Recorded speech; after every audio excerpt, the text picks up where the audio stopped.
dulu deh. Eh, Pak James, kalau dari pengalaman nih Pak, kita kan mengalami budaya yang berbeda ya. Kalau saya kan angkatan-angkatan, saya kelahiran 70, mengalami dari mulai belum ada gadget, belum ada smartphone, telepon tuh masih telepon rumah, lalu harus ke wartel, warnet. Ya sekarang handphone, sudah ada handphone dalam genggaman. Dari pengalaman praktek Pak, dan dari sudut teori-teori keilmuan fisioterapi nih, apakah ada perbedaan dari anak-anak kita nih terutama?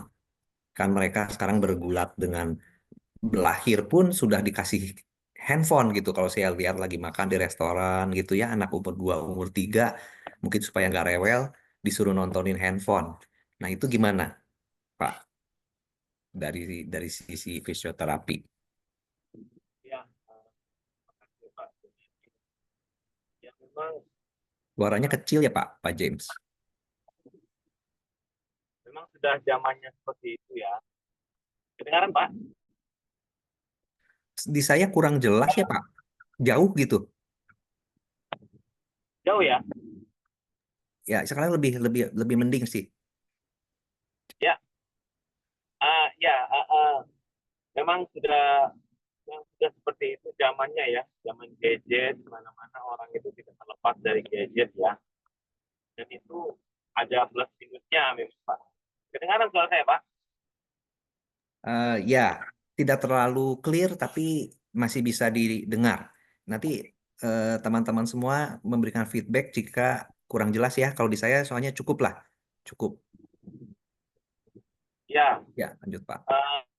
kalau dari segi informasi mungkin eh, anak-anak sekarang itu bisa mendapatkan informasi yang lebih banyak dan lebih cepat.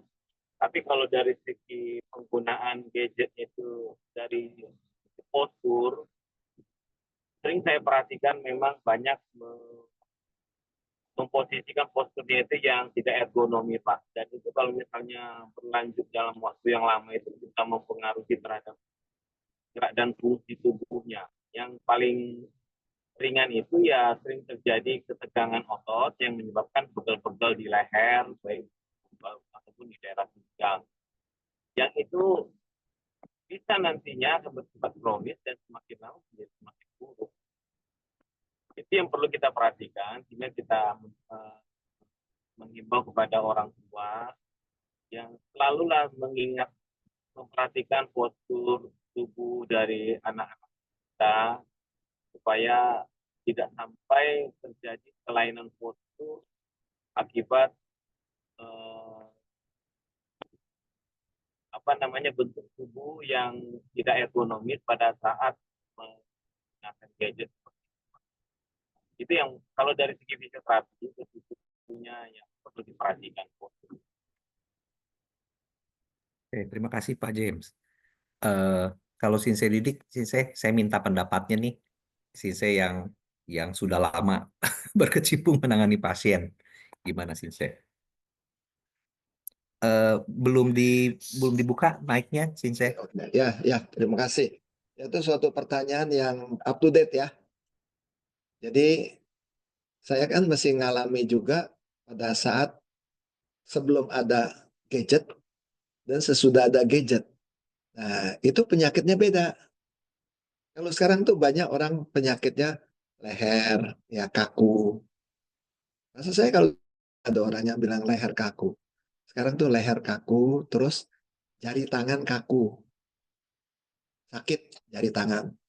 Terutama kalau anak muda tuh banyak kan yang sakitnya tuh di jempol.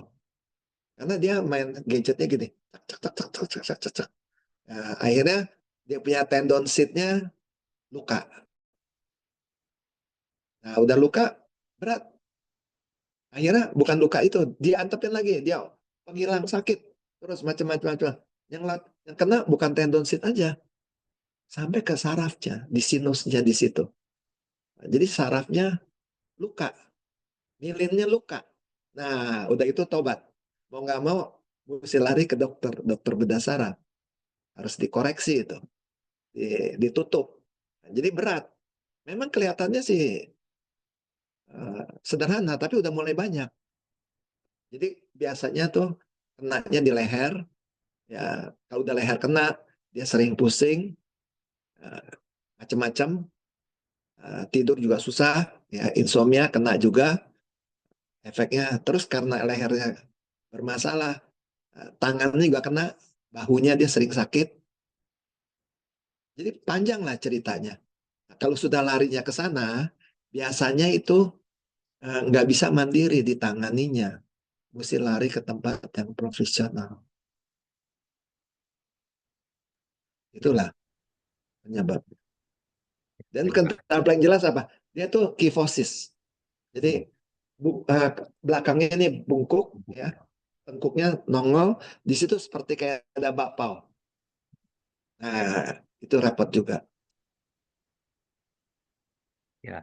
Nah, jadi sahabat-sahabat Pikti itu fenomena yang sudah diamini oleh dua narasumber kita ya, bahwa memang fenomena perkembangan zaman tidak bisa kita tolak, tapi ada hal-hal yang secara sains dan naturalnya tubuh perlu kita perhatikan. Ya, tadi Pak James juga bilang salah satunya investasilah dengan kursi yang lebih ergonomis. Ya, jangan cuma asal murah, cari yang paling murah di toko online.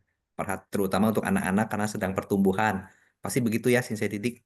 Ya, Oke, ini ada dua pertanyaan. Dokter Sugeng raise hand sebentar ya, Dokter Sugeng ya. Kita baca dulu dua pertanyaan ini. Dari Ibu Santi, ini buat Sinse Didik. Oh, oh ya betul karena terapi tradisional. Saya pernah tangan bergetar terus, dikira Parkinson. Lalu oleh saudara yang bisa terapi tradisional, kepala saya ditarik ke atas dan ada titik-titik yang ditekan. Ternyata manjur dan gemetaran tangan hilang. Wah, ini sakti nih. Pertanyaannya, menarik kepala ke atas apakah termasuk terapi tradisional? Gimana tuh Sinse? ya, gini, kita harus kembali lagi kepada konsepnya. Konsepnya adalah supaya sesuatu yang ketekan dia menjadi rilis, ya, itulah tindakannya. Jadi kita mesti melihat apakah ini perlu ditekan, apakah ini perlu ditarik, itu dilihat sesuai daripada saat itu otot mana yang kena, yang berperan. Kita nggak bisa cerita harus begitu, karena banyak macam cara, disesuaikan dengan medan. Kalau memang itu dilakukan langsung dia sembuh, saya bilang itu bagus, tepat. Itu masih ringan, bisa langsung tokcer. Memang kadang-kadang orang bilang bergetar itu Parkinson.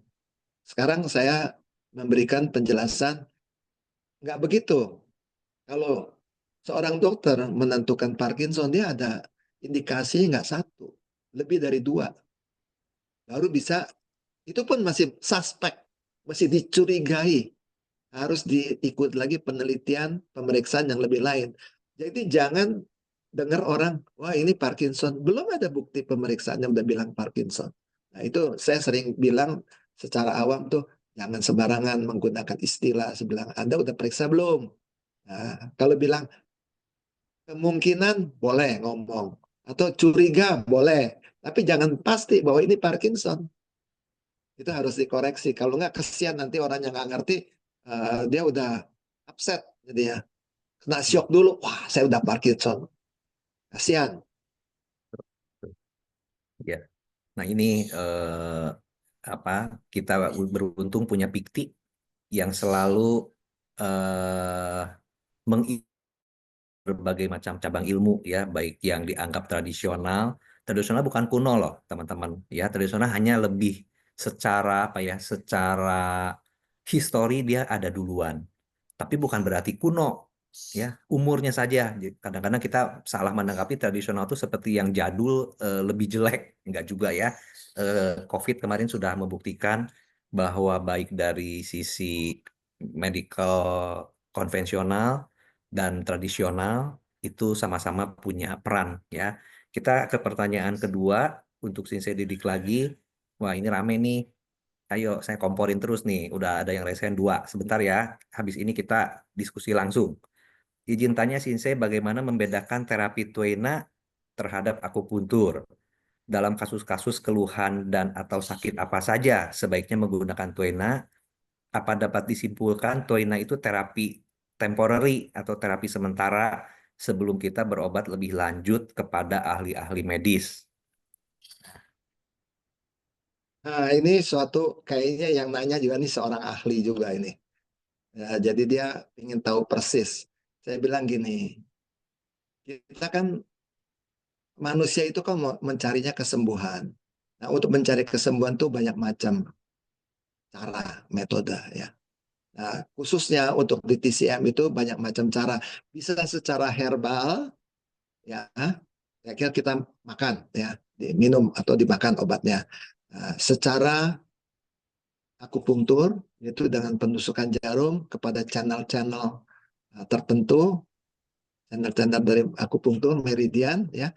Nah, yang ketiga adalah melakukan tuina. Tuina itu adalah pijit tekan urut, ya. Nah, model itu. Nah, kemudian satu lagi adalah berdasarkan olah energi, yaitu Qigong, tenaga dalam atau apa. Ya, sebenarnya ada satu lagi yang masih orang nggak gitu tahu, yaitu nutrisi. Sebetulnya TCM itu ada 5 konsep. Ya. Dan semua teorinya sama. Teorinya adalah teori Imyang. Cuma dalam pelaksanaannya, dalam penyelesaiannya itu beda-beda. Ya. Nah, sekarang kalau ditanya antara akupunktur dengan Twina, saya hanya bisa bilang gini, kalau gangguannya di luar tulang, ya, itu soft tissue, jaringan lunak. Ya. Contohnya karena pembuluh darah, karena saraf luar, ya, bukan saraf otak nih, saraf di luar, eh, itu penyakitnya juga baru karena serangan dari luar.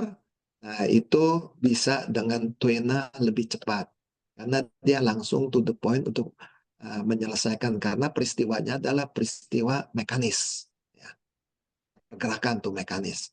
Tetapi kalau penyakitnya itu sudah masuk ke dalam, ke organ, fungsinya itu udah menyangkut itu sangat cocok menggunakan akupunktur karena dia menstimulasi fungsi daripada organ itu melalui saraf channel, ya, dan dibantu dengan herbal karena herbal melalui dalam kan. Jadi sekarang tergantung keluhannya. Sekarang saya ambil contoh keluhannya, saya kepukul, saya ambilnya ekstrim lah, saya uh, sakitnya tuh kepukul. Kalau dengan akupunktur, akupunktur mempunyai suatu keistimewaan bahwa dia tuh mempunyai faktor anestesi yang bagus. Jadi begitu di akupunktur, reda. Nyerinya berkurang, reda, malah bisa hilang. Tetapi untuk memperbaiki jaringan-jaringannya rusak, itu perlu dibantu yang lain. Misalnya, kalau dia ada jaringannya rusak, supaya dia sembuh, nah dia mesti makan obat herbal, ya. Atau bisa juga kalau jaringan itu posisinya salah, misalnya uratnya menceng atau gimana, nah itu harus dengan vena urut. Jadi masing-masing mempunyai peran. Maka saya lebih cenderung kalau bisa, ya, nanti bisa terwujud itu namanya klinik, ya, kita berobat secara tradisional itu harus lengkap.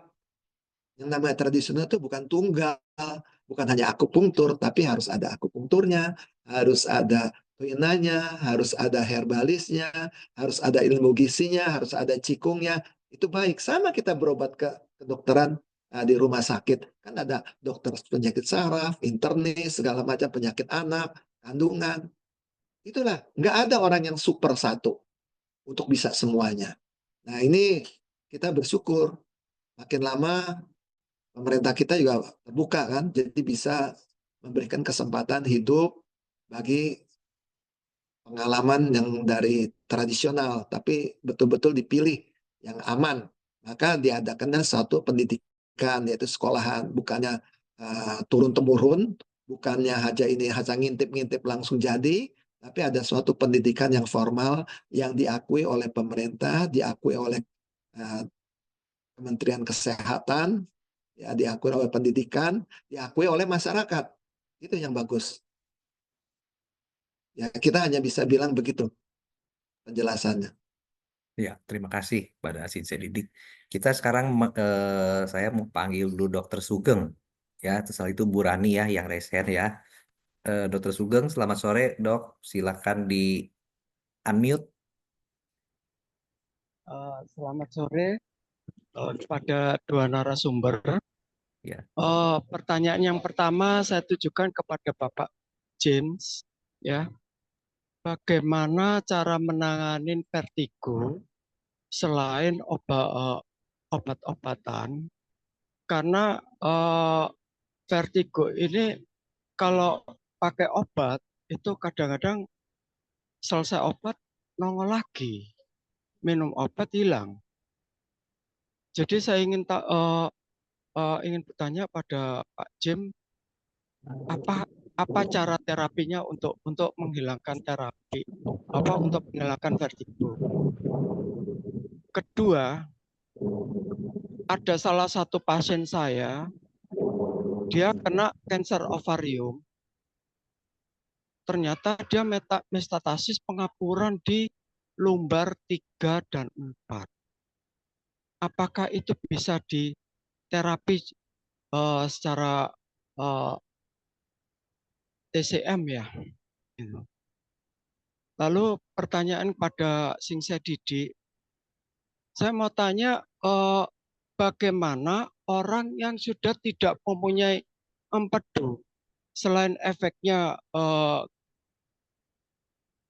ke ginjal lemak ya, untuk lemak liver, lalu bagaimana cara menangani kalau orang untuk kena yang tidak punya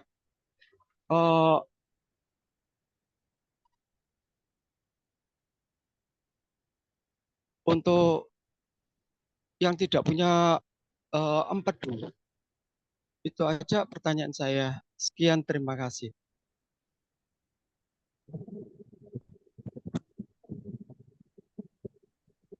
Pak James bisa menangkap ya? Baik, Pak. Kedengaran suara saya, Pak? Ya, ya, Pak. Ya. Terima kasih Pak Sugeng atas pertanyaannya. Nah, jadi kalau membahas mengenai vertigo itu kan ada dua jenis ya Pak ya. Satu dia itu vertigo sentral, yang mana terjadi gejala pusing 7 keliling seperti itu, atau mutar, itu karena gangguan pada daerah di dalam otak sendiri yang bisa terjadi karena gangguan dari vaskularisasi ataupun ada massa yang di daerah otak tersebut. Kemudian yang satu lagi adalah vertigo perifer. Vertigo perifer ini karena gangguan pada daerah organ vestibuler yang letaknya itu di bersebelahan dengan gendang dekat telinga.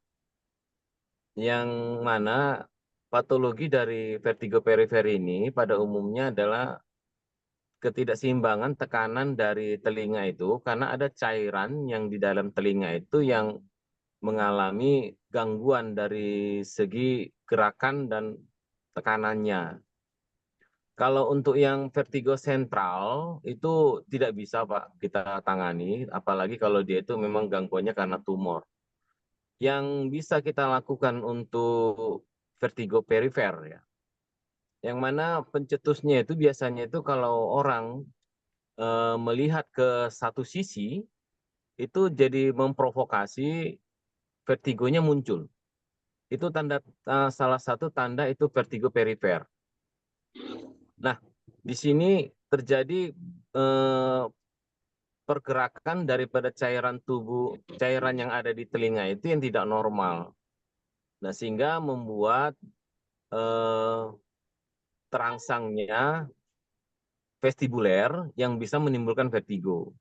Jadi ada satu latihan yang difokuskan untuk penderita vertigo, yaitu namanya kalau nggak salah Halpix exercise ya, di mana itu nanti kita akan posisikan pasien itu posisi duduk, misalnya duduk di tepi bed ya, dengan kakinya terjuntai di bawah, baru nanti kita suruh si pasien itu tidur miring ke sebelah kiri.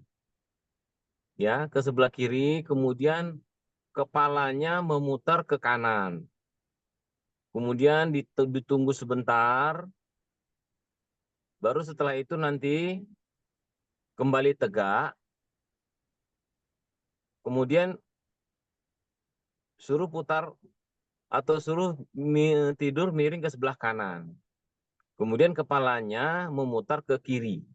Nah, itu dilakukan berulang-ulang yang tujuannya adalah untuk meningkatkan adaptasi dari organ vestibuler itu supaya dia bisa beradaptasi terhadap perubahan posisi. Karena patologi dari vertigo yang perifer ini adalah tidak bisa beradaptasi, organ vestibuler itu tidak bisa beradaptasi dengan posisi yang akan terjadi karena ketidakseimbangan dari tekanan vestibuler dan juga karena adanya pergerakan dari cairan telinga itu yang tidak normal. Maka latihannya seperti itu Pak intinya. Kalau mau lebih detailnya Bapak bisa lihat di YouTube ya. Latihan untuk vertigo dan selama ini sangat dari beberapa pengalaman yang saya alami kepada pasien yang vertigo, tapi itu tidak pada saat vertigonya muncul Pak ya. Pada saat vertigonya tidak muncul dan kita tes ada salah satu posisi tubuh yang menjadi provokasi munculnya vertigo itu. Maka kita berikan latihan-latihan yang tadi tidur miring ke kanan, posisi duduk ya. Duduk dulu, kemudian jatuhkan badannya ke kiri, masih di atas tempat tidur. Kemudian putar kepalanya ke kanan. Setelah itu kembali lagi ke posisi duduk tegak. Kemudian badannya dimiringin ke kanan, kemudian kepalanya miring ke kiri, ditunggu lagi sebentar, kemudian setelah itu balik lagi tegak. Nah itu dilakukan berulang-ulang sampai nanti pada saat gerakan-gerakan itu vertigonya itu sama sekali hilang. Kalau awal-awal mungkin vertigonya itu ada muncul di salah satu sisi pada saat kita posisikan ke sisi yang kiri atau yang kanan. Nah, itu nanti sampai adaptasinya mulai bagus, vertigonya bisa tidak muncul lagi. Tapi itu untuk vertigo yang perifer, Pak. Nah, selain itu juga kita bisa memberikan relaksasi pada otot-otot leher, yang itu juga sangat mempengaruhi juga dengan nyeri daerah kepala yang bisa memicu vertigo juga. Jadi latihannya seperti itu, Pak. Nanti bisa Bapak lihat di YouTube ya, latihan untuk vertigo, manuver Halpix namanya. Ya. Nanti bisa Bapak lihat di YouTube. Begitu yang bisa saya sampaikan Pak Gunandar dan Pak Sugeng. Ya. Yang kedua tadi apa ya? Kasus yang dengan cancer. Oh, kalau cancer itu sudah itu tidak bisa dari segi fisioterapi tidak bisa, Pak. Karena itu memang gangguan cancer itu red flag. Kalau dari fisioterapi artinya bendera merah itu sudah kompetensi di bidang lain. Untuk cancer itu tidak bisa, kecuali memang ada karena cancer itu membuat adanya nyeri yang menyebar. Misalnya cancer pada daerah serviks ya, sehingga menyebar pinggangnya menjadi tegang, menjadi pegel, ya. Itu paling bisa kita lakukan peregangan-peregangan dan relaksasi pada otot-otot daerah pinggang gitu. Tapi kalau untuk kansernya sendiri, sumbernya sendiri, kita tidak bisa menangani hal itu. Itu sudah di luar dari ranah fisioterapi. Terima Begitu kasih. Pak Gunadi. Ya, terima kasih Pak James. Sebetulnya saya ingin lempar ke Pak Sidiq juga untuk memberi tanggapan, tapi waktu mepet. Ini seru. Saya panggilkan Bu Rani dulu deh. Ya, Bu Rani, silahkan Bu dibuka mic-nya. Selamat sore semua. Ya, Udah selamat dengar sore. ya? Ya. Ini pertanyaan saya tujukan kepada kedua narasumber. Pertanyaan saya adalah satu, kepala saya kalau dalam posisi diem itu bisa goyang-goyang ya. Nah, yang kedua, empedu saya ada batunya itu 0,42, 0,48, 0,39, 0,40, 0,56. Apakah ada herbal yang bisa mengecilkan batu empedu? Lalu kalau kepala goyang-goyang saya harus periksa apa aja? Makasih. Saya cut dulu. Yang herbal Siap. untuk batu empedu nanti. Ini bahasnya leher dan kepala. Nanti Bukan saya leher, dijewer. kepala aja. Ya, ya. Kepala kalau Oke. posisi diem itu gerak goyang Ya. gitu. Ibu Rani umur berapa? 60 menjelang 65 menjelang 66. Oke, ya. Saya kan Bu Rani bertanya kepada dua narasumber. Ya, Sekarang giliran pertama saya berikan ke Sinse Didik dulu ya. ya, Silakan Sinse Didik. makasih ya, makasih. Terima kasih. Saya memang beberapa kali ini mendapatkan pasien yang seperti kayak gini. Jadi ternyata gejalanya sama, kasusnya itu penyebabnya atau kausanya itu berbeda-beda. Jadi kita nggak bisa membilang nih bahwa ini penanganannya demikian. Contoh, ada yang kasusnya dia goyang-goyang itu adalah karena dia psikologi, ada gangguan psikis ya. Saya nggak cerita bagaimana. Pokoknya ada gangguan. Kalau itu dibikin tenang, dia nggak goyang. Ya, jadi terapinya adalah terapi ke arah kalau dalam TCM itu ke arah bagian sukma, yaitu ke bagian hati, jantung ya, sen jantung gitu ya. Nah, kemudian ada lagi setelah dicoba-coba, ternyata dia adalah dari gangguan di belikat. Ya, yaitu apa? Di belikat itu kan meridian empedu di situ ada namanya Tiancung ya. Jadi itu dibikin lemah, dilemeskan, dia langsung hilang. Jadi kembali lagi, kita nggak bisa bilang karena apa. Jadi harus ada suatu tim pemeriksaan. Biasanya kita memeriksanya melalui dari gigi, dari ini lidah, ya, gambaran lidah, kemudian nadi, kita manipulasi di situ, diadakan suatu integrasi, kesimpulan, dan ditambah lagi tanya jawab, dan kita ngadakan suatu palpasi, kita pegang, kita tekan, pijit. Nah dari situ kita bisa simpulkan, ini sebabnya apa nih? Biang keroknya nih di mana? Nah itu adalah ranah dari si pengobat sebetulnya. Jadi tidak ada satu rumus yang pasti, harus dianalisa. Nah sekarang Maksud saya perlu periksa apa, misalnya kayak X-ray atau MRI kalau gitu. gini, kalau memang sudah punya, alangkah baiknya bisa dibawa. Tapi kalau memangnya belum, nggak usah. Kan kita punya suatu cara pemeriksaan. Jadi ada Nah, saya di suatu, Surabaya, tapi bagaimana caranya? di Surabaya sebetulnya ada murid-murid saya, tapi dia mau nggak nangani ya? Di mana, Dok? Ya, gini, di UKDC itu ada klinik di sekolah, di kampus, bisa ke sana. Atau kalau enggak juga nanti catat di mana anak saya ada di Sidoarjo.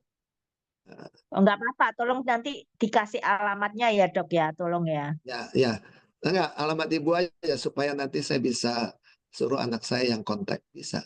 Nah, cuma maksud saya minta nomor WA-nya dokter. Masa saya Ya, alamatnya saya boleh. info di Nanti diketik, nanti Ibu lihat di kolom chat ya, di kolom chat. Ya. Oke, ya. Oke. Sekarang Bu Rani masih butuh jawaban dari Pak James ya?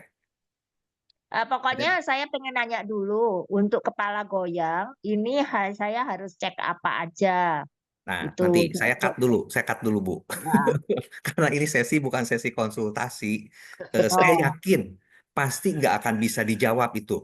Karena Sinse Didik atau Pak James harus lihat langsung, harus pegang, tidak bisa jarak jauh. Kami hanya membantu mengarahkan, dan ini sesi edukasinya. Nah, kalau Bu Rani nanti butuh, di apa ya? Nanti Japrian ada di kolom chat nanti. Bentar ya. Soalnya ini saya udah bentar lagi di warning nih Bu, udah 17.30. Ya. Maaf. Ya, ini terakhir untuk Pak James ya, Bu. Pak James bisa menanggapi kepala goyang-goyang dari Bu Rani ini. Ini mungkin Ya, sesi terakhir ya untuk tanya jawab ini. ya, terima kasih Pak Gunadi. Ibu Rani, kepala goyang-goyang itu kan banyak apa namanya penyebabnya ya. Mungkin kalau gejala yang itu bukan hanya satu itu saja gejala yang bisa dilihat dari selain kepala goyang-goyang. Apakah tangan Ibu juga ada gemeteran gitu? Nah, jadi maksud saya begini, itu bisa gangguannya dari saraf pusat, bisa juga gangguannya dari saraf perifer. Kalau gangguannya dari saraf pusat, bisa jadi salah satunya itu kemungkinan adalah Parkinson, tapi tidak hanya itu saja gejala yang muncul. Itu salah satu gejala yang bisa mengarah ke sana. Tapi kalau hanya kepala goyang-goyang, tidak. Nah, kalau dari gangguan saraf perifer, kemungkinan adanya muscle imbalance dari daerah cervical itu yang membuat terjadinya seperti Parkinson. Jadi goyang-goyang ininya. Ada muscle tightness namanya. Jadi seperti muscle-nya kejang, ototnya kejang pada daerah leher. Sehingga dalam hari ini seperti yang kata Pak Gunadi memang harusnya memang dilihat langsung. Nanti Ibu kalau bisa Ibu bisa pergi ke seperti kata Pak Didik tadi, bisa pergi ke sana atau juga bisa ke medis. Yang perlu Ibu lakukan itu pemeriksaannya itu kalau memang pengen pemeriksaannya itu yang lebih detail dan itu sudah berapa lama Ibu rasakan, itu juga sangat mempengaruhi dengan diagnosa yang akan ditegakkan nantinya. Tapi untuk sementara, coba nanti Ibu coba lakukan dengan penanganannya sederhana, dengan peregangan otot-otot leher, dan lakukan gerakan-gerakan mobilisasi dari otot-otot sendi leher secara rutin, lakukan bisa 3 sampai 4 kali sehari, dan nanti coba lihat hasilnya selama 3 hari atau sampai seminggu. Kalau seandainya itu sudah berkurang ya, kemungkinan itu hanya masalah otot. Tapi kalau itu tidak ada pengaruh, itu perlu dilakukan pemeriksaan yang lebih detail lagi. Begitu saran saya, Pak Ibu Rani ya. Oke. Begitu yang bisa saya sampaikan, Pak Ya, Gunadi. ya. Mudah-mudahan Bu Rani cukup puas ya, Bu. Karena memang jawabannya begitu pasti. Kalau tidak dilihat langsung, susah untuk dijawab dan disimpulkan. Eh, ini integratif yang Pikti sampaikan. Jadi dari Sensei Didik melihat dari jalur TCM, dia pasti mendiagnosa lewat lidah, nadi, dan lain-lain. Pak Jen berdasarkan medis konvensional. Beliau mengandalkan pemeriksaan fisik, ronsen, dan lain-lain. Dua-duanya punya keunggulan masing-masing. Ya, ini ada pertanyaan terakhir, tapi saya tidak akan berikan kepada narasumber. Perbandingan akupunktur Tuena dan Cucen. Di sini di Pikti ada ahlinya Cucen, Dr. Willy. Ya, kalau ini diadukan nanti di sini saya didik Pak Jem sama Dr. Willy nanti berantem. Masing-masing punya keunggulan. Ya, tapi kita tidak bicarakan di topik ini. Ya, jadi tanpa terasa kita sudah lewat waktu. Ya, nggak terasa nih hari ini betul-betul 17.37.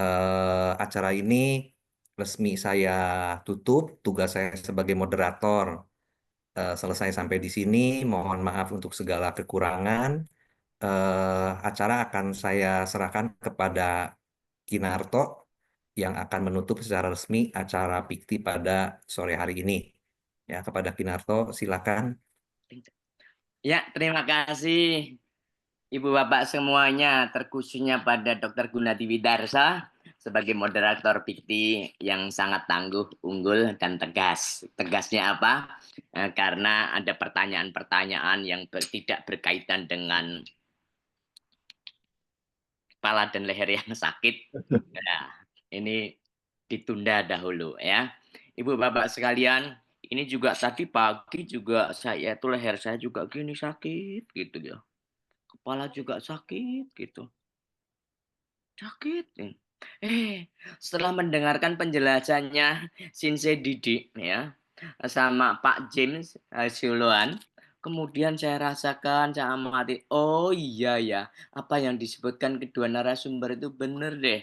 Kadangkala ada temanku yang, oh kebanyakan pegang gadget, kayak ini, terus kia itu ya.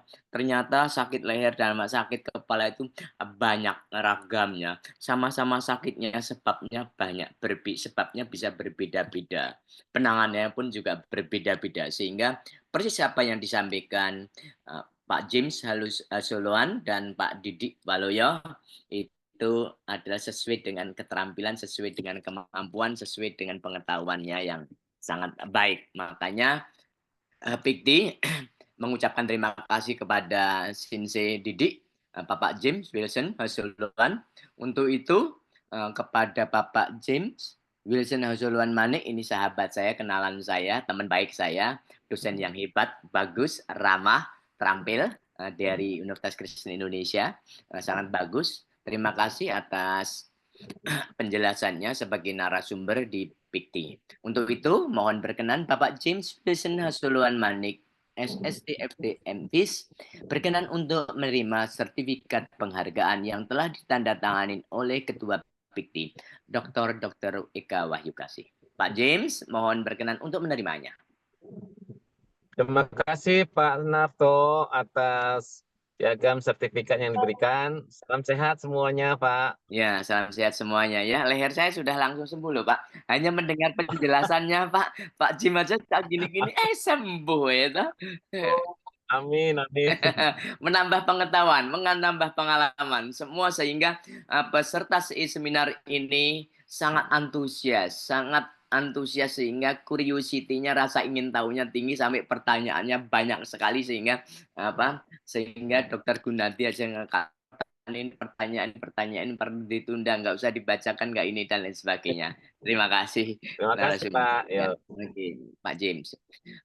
Selanjutnya kepada sahabat saya, Bapak Didik Waloyo, yang telah memberikan penjelasan yang begitu baik, begitu jelas, ya, sehingga masyarakat peserta seminar Pikti itu paham betul, ya, setidaknya dari penjelasan itu menambah pengetahuan, ya. Untuk itu Pak Didik memang unggul, layak dapat bintang yang berkaitan dengan ya ini semuanya. Untuk itu kepada Bapak Didik Waloyo, mohon berkenan untuk menerima sertifikat penghargaan dari Pikti pada topik ini, yang sertifikat ini telah ditandatangani oleh Ketua Pikti, Bapak Dr. Eka Wahyukasih. Dengan senang hati saya terima. Terima kasih. Ya, salam Tuina Pak ya. Ya, salam Tuina, salam sehat. Nah, Tuina merakyat, rakyat sehat, ya, rakyat punya pengetahuan, ya. Terima kasih Pak Didik. Sama-sama. Sertifikat penghargaan selanjutnya dipersembahkan kepada moderator yang baik, yang tegas, sehingga jalannya seminar Pikti ini berjalan dengan mulus dan lancar. Diberikan kepada Dr. Gunadi Widarsa. Mohon berkenan Bapak Dr. Gunadi Widarsa untuk menerima sertifikat ini yang telah ditandatangani oleh Ketua Pikti, Bapak Dr. Eka Wahyukasih. Ya, terima kasih kepada Kinarto yang sudah mewakili Pikti untuk memberikan sertifikat ini, dan terima kasih atas kepercayaan Pikti. Terima kasih. Ibu Bapak yang kami hormati, seluruh peserta seminar Pikti dan Bapak Ibu Bapak narasumber dan moderator, perlu kami sampaikan, Pikti menyelenggarakan seminar minggu depan, besok tanggal 26 Januari tahun 2025, jam 14.30, dengan topik Meditation for Health. Openingnya oleh Bapak Ilman Rama Pratama, narasumber yang pertama Bapak Merta Ada, founder of Bali Usada, speaker kedua Ibu DRA Dewi Juniartipsi, dan moderator NS Saifun Nuril Anwar, dan closing Bapak Dr. Willy Yapares. Ibu Bapak sekalian, berbahagialah Ibu Bapak sekalian bisa berkenan untuk hadir minggu depan, karena meditasi ini sekarang itu menjadi gaya hidup, dan narasumbernya adalah narasumber yang top sejak zaman sebelum tahun 2000, tahun 90-an Bapak Merta Arda itu sudah meneliti berkaitan dengan meditasi. Untuk itu